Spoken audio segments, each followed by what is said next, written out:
Hotel কিংবা রেস্টুরেন্টে এই ধরনের থকথকে গ্রেভির চিকেন সার্ভ করা হয়, আর সেটা বাড়িতে বানানোর জন্য 3টে বড় সাইজের পেঁয়াজকে একদম লাল লাল করে ভেজে তুলে নিতে হবে।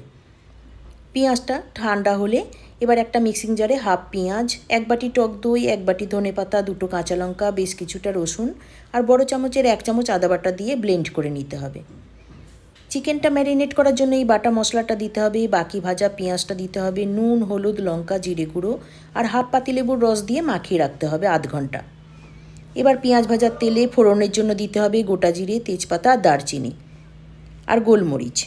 ফোড়নটা ভাজা হলে ম্যারিনেটেড চিকেনটা দিতে হবে, সঙ্গে মশলা ধোয়ার জল দিয়ে ঢাকা দিয়ে রান্না করতে হবে। এর মধ্যে আর কোনো রকম জল পড়বে না। চিকেনটা হাফ সেদ্ধ হলে লম্বা করে কাটা আলু দিতে হবে, তারপর রান্না করতে হবে। হয়ে এলে ধনেপাতা, কাঁচা লঙ্কা আর গরম মশলা দিয়ে মিশিয়ে গ্যাস বন্ধ করে 10 মিনিট রাখলেই রেডি। রেসিপিটা কেমন লাগলো কমেন্টে অবশ্যই জানাবেন।